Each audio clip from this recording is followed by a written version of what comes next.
नमो देव्ये महादेव्ये शिवाये सततं नमः। नमः प्रकृत्यै भद्रायै नियताः प्रणताः स्मताम्। रौद्रायै नमो नित्यायै गौरे धात्रे नमो नमः। ज्योत्स्नायै चेन्दरूपिण्ये सुखायै सततं नमः। कल्याणे प्रणतामृद्ध्यै सिद्धे कुर्मो नमो नमः। नैऋत्ये भूभृतां लक्ष्मै शर्वाण्येते नमो नमः। दुर्गायै दुर्गपारायै सारायै सर्वकारिण्ये ख्यात्यै तथैव कृष्णायै धूम्रायै सततं नमः। अतिसौम्यातिरौद्रायै नतास्तस्यै नमो नमः। नमो जगत्प्रतिष्ठायै दैव्यै कृत्यै नमो नमः। या देवी सर्वभूतेषु विष्णुमायेति शब्दिता नमस्तस्यै नमस्तस्यै नमस्तस्यै नमो नमः।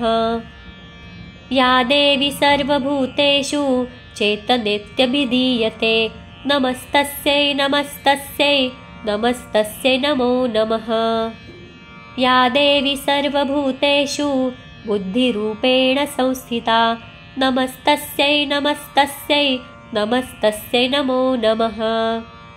या देवी सर्वभूतेषु निद्रारूपेण संस्थिता नमस्तस्यै नमस्तस्यै नमस्तस्यै नमो नमः।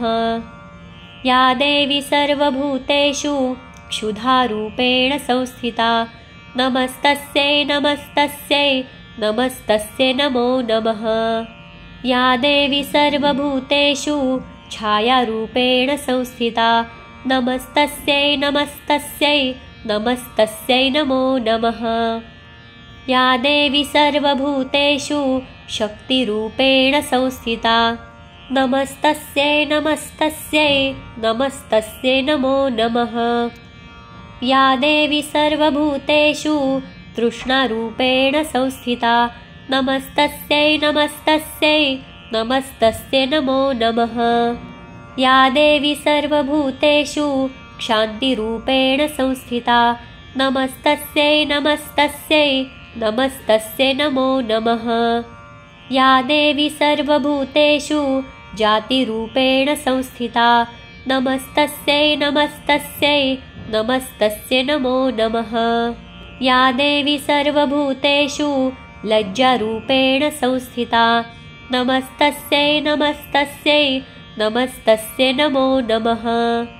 या देवी सर्वभूतेषु शान्तिरूपेण संस्थिता नमस्तस्यै नमस्तस्यै नमस्तस्यै नमो नमः।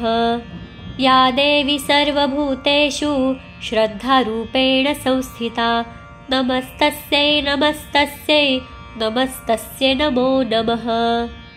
या देवी सर्वभूतेषु कान्तिरूपेण संस्थिता नमस्तस्यै नमस्तस्यै नमस्तस्यै नमो नमः।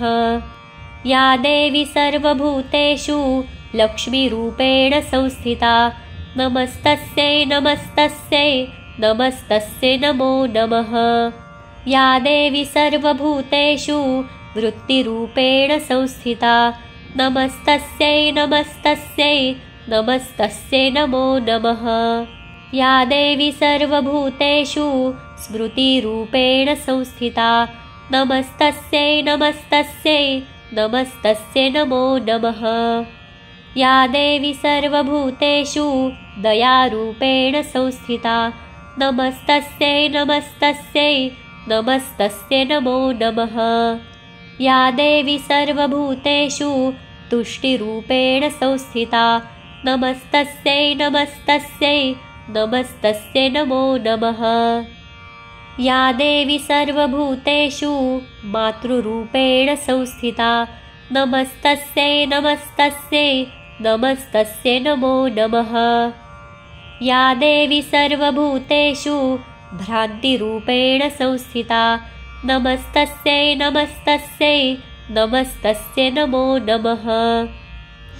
इन्द्रियाणामधिष्ठात्री भूतानां चाखिलेषु या भूतेषु सततं तस्यै व्याप्ते देव्ये नमो नमः।